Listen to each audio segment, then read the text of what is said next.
Hello everyone, this is Emilot with another crucial topic of syllabus designing course.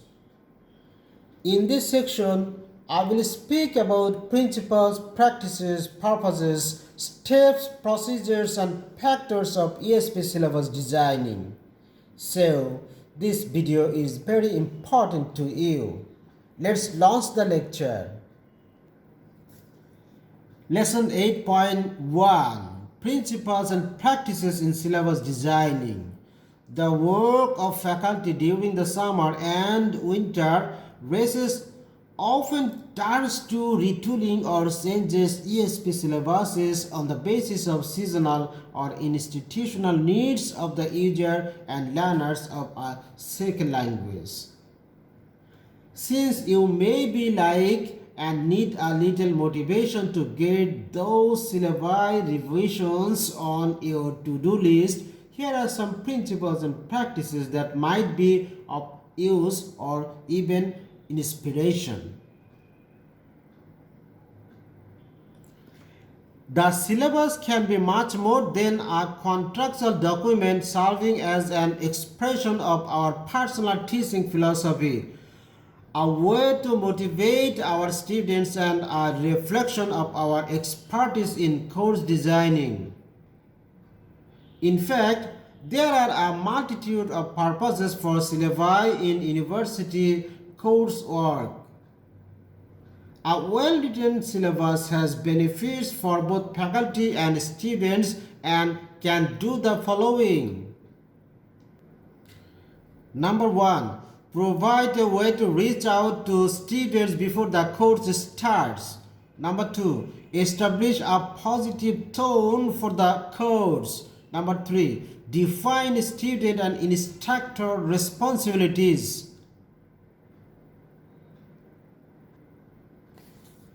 Number 4. Helps students assess their readiness for the course. Number 5. Situate the course in a broader context for learning. Number 6.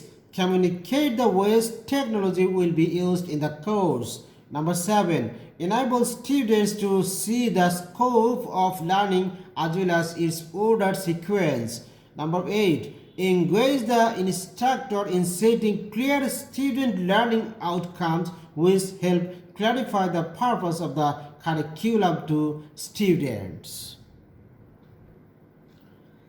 These items are perhaps the most crucial and critical, as the writing of the syllabus is the externalization of the instructor's pedagogical priorities.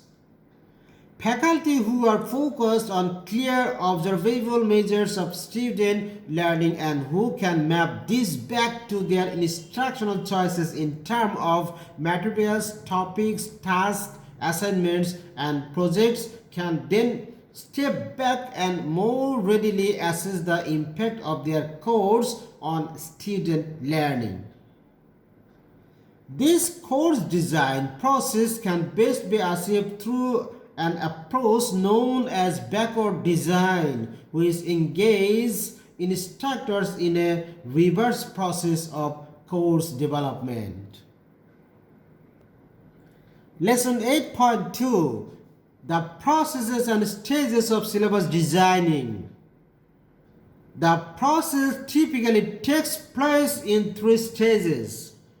The first stage is establishing core of student learning goals. This could be knowledge, skills, or depositions.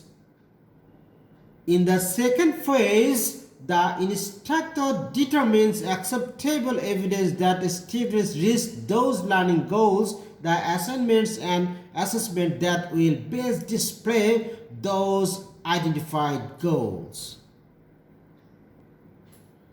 In the final phase, weekly plans of session topics, materials, and tasks are created. Developing a syllabus is a powerful opportunity to move through these course designing phases. Syllabuses are the promises or opportunities that the course offers to students. What kinds of questions would it help students answer? What kind of intellectual, physical, emotional, or social abilities would it help them develop? That section represented an invitation to a feast, giving students a strong sense of control over whether they accepted.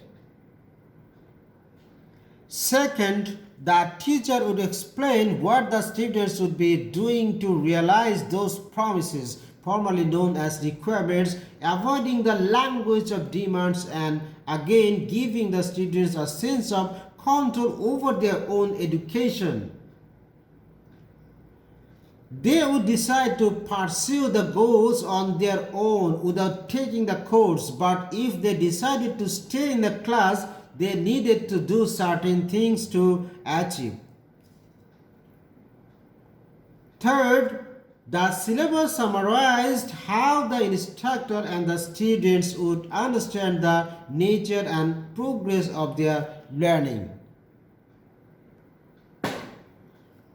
We know that our syllabi need to contain the basics such as information about the instructor and class meeting times, a description of the course, needed materials, basic requirements, policies around grading and attendance, and a schedule of classes and assignments, as well as the perennial disclaimer that is, any of the course activities listed in the syllabus may be subject to change under certain circumstances, such as by mutual agreement or to enhance student learning. However, many of us want to use the creation of our syllabi as a chance to revisit and often revision our courses, seeing the process of syllabus design as a fusion of our personal, professional, and pedagogical ambitions. Lesson 8.3: The purposes and procedures of a need analysis in language syllabus design. How to decide and define the purposes of need analysis. The first step is including conducting a need analysis in deciding what its purposes are. Needs analysis in language teaching may be used for a number of different purposes. For example, number one, to find out what language skills a learner needs in order to perform a particular role, such as sales manager, tour guide, or university student. Number two, to help determine if an existing course adequately addresses the needs of potential students. Number three, to determine which students from a group are most in need of training in particular language skills.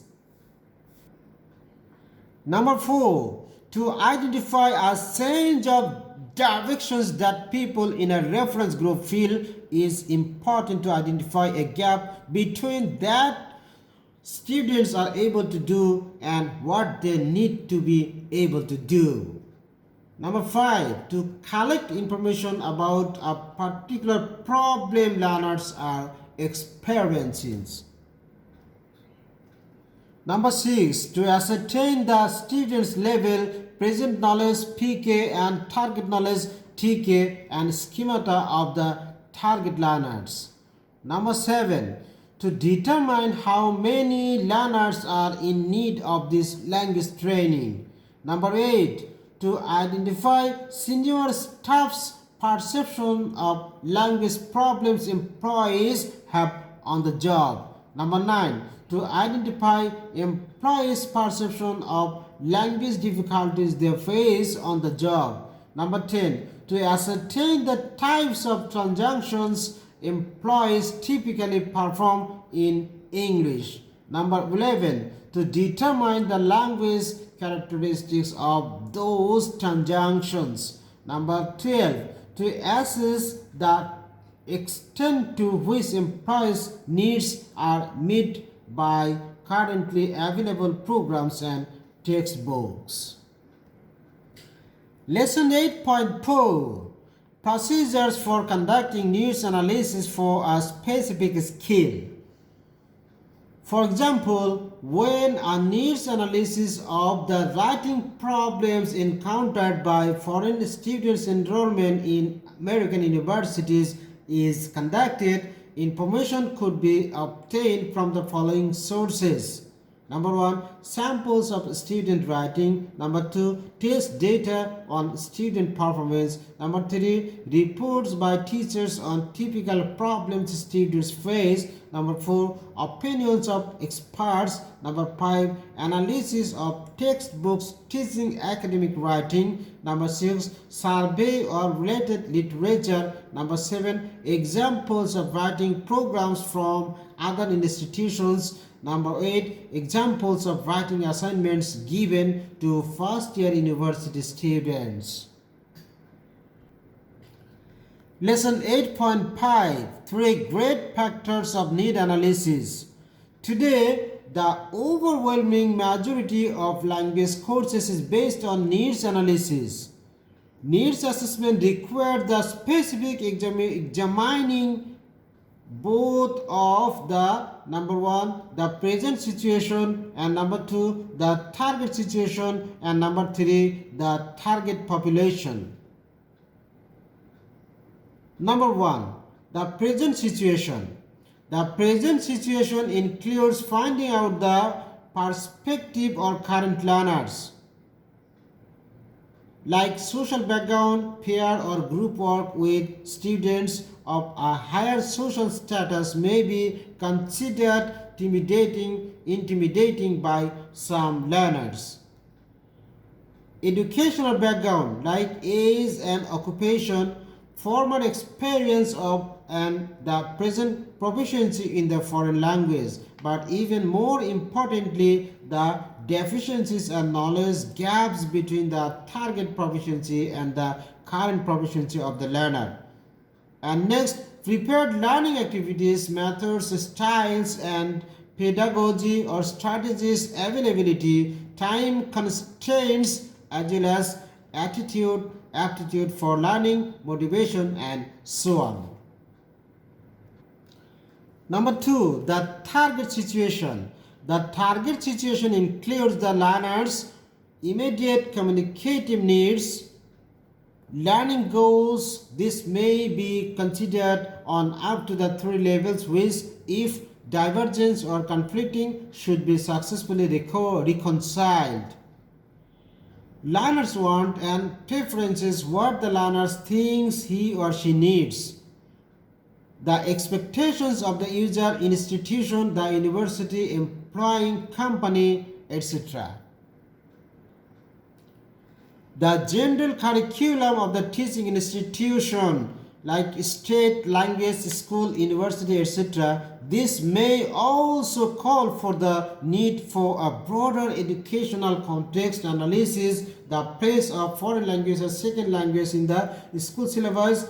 In the case of state education, the duration and intensity of the course, the final exams, if present, classroom size, the resources available, etc. And finally, the expected standard of performance and linguistic correctness. Number 3, the target population. The target population in a needs analysis refers to the people about whom information will be collected. Typically in language programs, this will be language learners or potential language learners, but others are also often involved depending on whether they can provide information useful in meeting the purposes of the needs analysis. The target population might include policymakers, Ministry of Education officials, teachers, students, academics, employers, vocational training specialists, parents, influential individuals and pressure groups, academic specialists, as well as community agencies. Lesson 8.6, the users of need analysis in syllabus designing. A needs analysis may be conducted for a variety of different users. For example, in conducting a needs analysis for help revise the secondary school English curriculum in a country, the end users include number 1, curriculum officers in the Ministry of Education who may wish to use the information to evaluate the adequacy of existing syllabus, curriculum and materials. Number 2, teachers who will teach from the new curriculum. Number 3, learners who will be taught from the curriculum. Number 4, writers who are preparing new books. Number 5, testing personnel who are involved in developing end of school assessment.